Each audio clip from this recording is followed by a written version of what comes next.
Assalamualaikum warahmatullahi wabarakatuh. Alhamdulillah wa kafa wa salatan wa salaman ala ibadihi alladhina astafa wa ba'd. Muslimin muslimat yang dirahmati Allah sekalian, bertemu kita pada surah yang ke-37 iaitu surah Muhammad.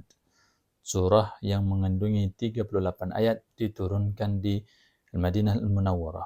Secara umumnya surah Muhammad ini menceritakan kepada kita tentang perkara-perkara yang diwajibkan kepada orang mukmin dan juga kepada orang kafir terhadap Nabi Muhammad sallallahu alaihi wasallam. Allah Taala juga menceritakan tentang hukum hakam di dalam peperangan dan apakah yang sepatutnya berlaku di dalam peperangan dan bagaimanakah ahwal ataupun keadaan hati orang mukmin, bagaimanakah sepatutnya keadaan hati itu. Begitu juga Allah Taala menceritakan penamaan surah ini pada ayat yang kedua menerangkan tentang penurunan Al-Quran ini kepada baginda Nabi Muhammad sallallahu alaihi wasallam. Juga Allah Taala menceritakan tentang keadaan orang munafik dan orang yang murtad dan apakah janji dan ancaman Allah Subhanahu wa taala kepada mereka ini.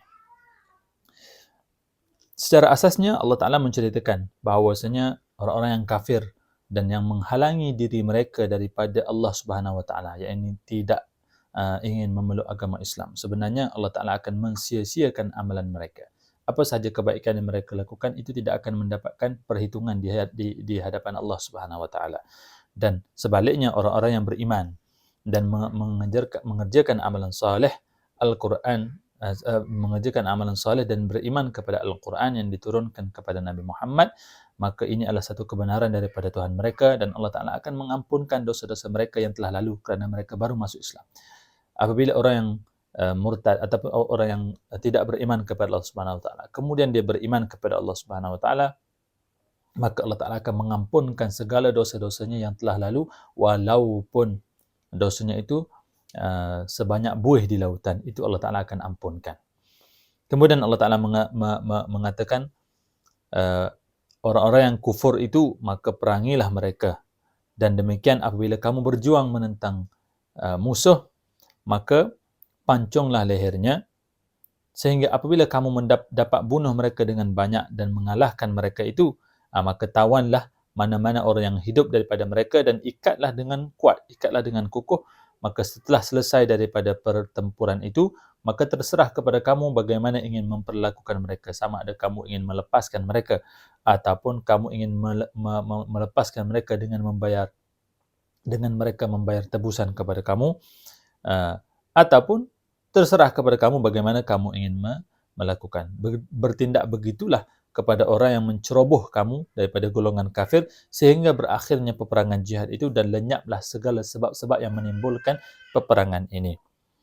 Dan demikianlah diperintahkan kepada kamu untuk melakukan perkara tersebut sekiranya Allah Ta'ala menghendaki.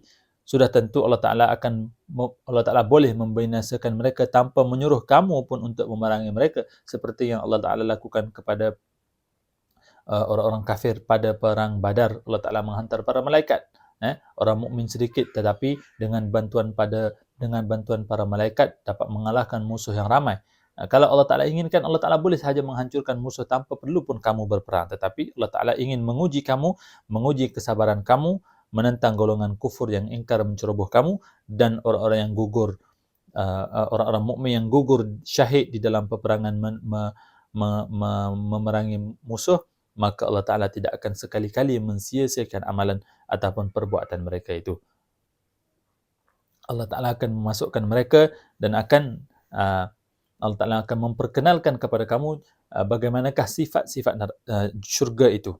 Wahai orang-orang yang beriman, kalau kamu membela agama Allah Subhanahu Wa Taala, nescaya Allah Taala akan membela kamu untuk mencapai kemenangan dan akan meneguhkan pendirian kamu. Ini bukan sahaja terpakai pada bentuk peperangan, tetapi sama juga dengan dalam konteks kita hari ini untuk membantu agama Allah Subhanahu Wa Taala. Orang yang berpegang teguh dengan sunnah Nabi ketika mana sunnah Nabi ini telah ditinggalkan atau telah bahkan diejek, maka Allah Ta'ala akan memberikan pahala yang banyak kepada dia dan Allah Ta'ala akan memberikan kekuatan pendirian kepada dia. Sebagai contoh, kita berada di negara yang muslimnya itu adalah minoriti, maka timbul satu bentuk kesukaran kepada kita untuk sebagai contoh menutup aurat. Tetapi kita tetap sahaja steadfast dan kita cuba untuk memakai tudung menutup aurat kerana menjunjung tinggi perintah Allah Subhanahu Wa Taala. Allah Taala akan memberikan jalan yang sangat besar dan Allah Taala akan memberikan sabat kepada kita, menguatkan hati kita, kuat pendirian kita untuk melakukan perkara tersebut. Tetapi perlulah didasari dengan iman yang teguh. Maka Allah Ta'ala menceritakan orang-orang yang mukmin itu masuk syurga, orang Ta'ala yang melakukan amalan baik, itu akan dimasukkan ke dalam syurga yang mengalir sungai-sungai di bawahnya. Manakala orang-orang yang kufur, mereka akan bersenang lenang dengan azab di dalam api neraka dan mereka akan minum air yang mendidih, menggelegak di dalam perut mereka dan mereka akan hidup di dunia seperti mana binatang-binatang haiwan ternakan makan dan minum, sedang nerakalah yang akan menjadi tempat tinggal bagi mereka. Syurga yang Allah Ta'ala janjikan sifatnya itu adalah bagaimana? Fiha anharum mimma.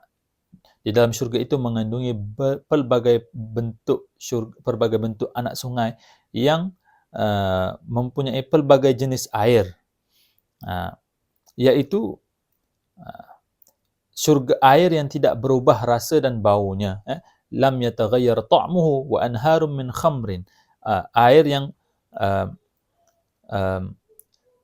yang terdiri daripada susu yang tidak berubah rasanya dan sungai yang berasal daripada arak yang lazat bagi orang-orang yang meminumnya, dan sungai daripada madu yang suci bersih. Dan juga di dalam syurga itu ada pelbagai jenis buah-buahan serta keredaan dan keampunan daripada Tuhan mereka, iaitu Allah Subhanahu Wa Taala. Apakah keadaan ini sama seperti orang yang kekal abadi di dalam neraka dan diberikan air ke dalam mulut mereka menggelegak sehingga menghancurkan perut mereka dan isi perut segalanya itu? Sudah tentu ianya tidak sama. Ini adalah satu bentuk targhib kepada kita orang mukmin, satu bentuk nak menggemarkan kita, nak menjinakkan kita, membuatkan kita merasa ingin, merasa gairah, merasa rindu kepada apa yang Allah Ta'ala janjikan, dan menakutkan kita, memberi ketakutan kepada kita supaya kita tidak terjerumus ke dalam neraka yang begini-begini sifatnya, yang seperti yang diterangkan.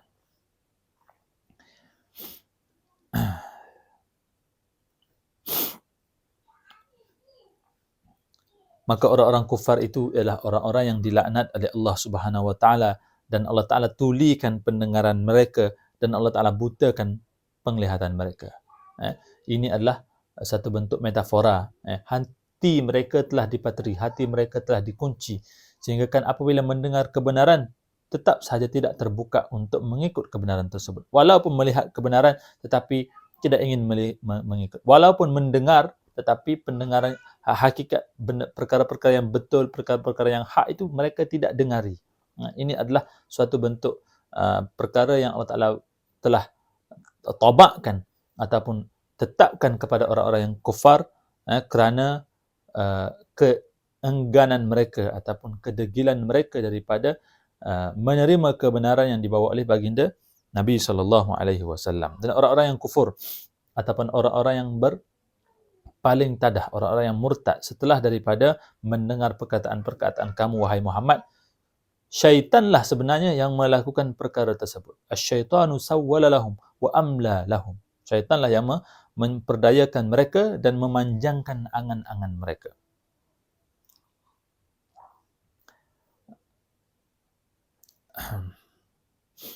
Apakah orang-orang kufar itu ataupun orang-orang yang murtad itu mengira bahawasanya Allah Ta'ala tidak akan mendedahkan perasaan dendam mereka kepada Nabi Muhammad? Allah Ta'ala mengatakan, kalau Allah Ta'ala inginkan, boleh sahaja Allah Ta'ala memperkenalkan mereka-mereka itu kepada kamu wahai Muhammad, sehingga kan kamu dapat tahu, oh si fulan ini adalah munafik, si fulan ini adalah munafik, si fulan ini adalah munafik.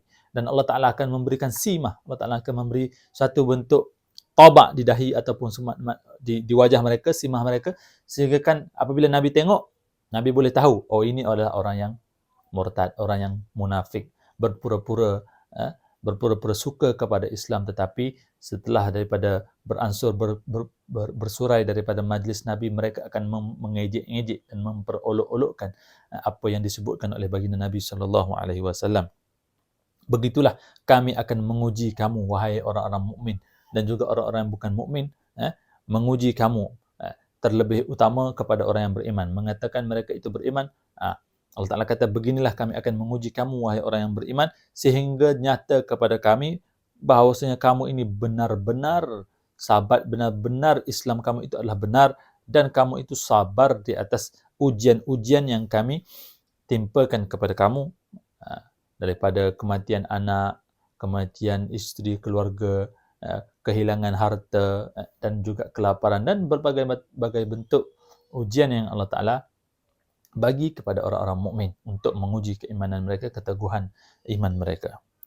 Jadi mudah-mudahan dengan sedikit yang kita sebutkan ini dapat memberi semangat kepada kita, dapat memberi satu bentuk pujukan kepada kita untuk tetap teguh di atas jalan Allah Subhanahu Wa Taala walaupun menghadapi pelbagai bentuk ujian, sama ada daripada bentuk kekurangan duit, kekurangan harta, ataupun kesakitan dan seumpamanya, agar kita tahu bahawasanya ini adalah semua bentuk ujian daripada Allah Ta'ala untuk menguji kita. Orang yang sakit, sabar, sekiranya sabar akan diangkat darjatnya.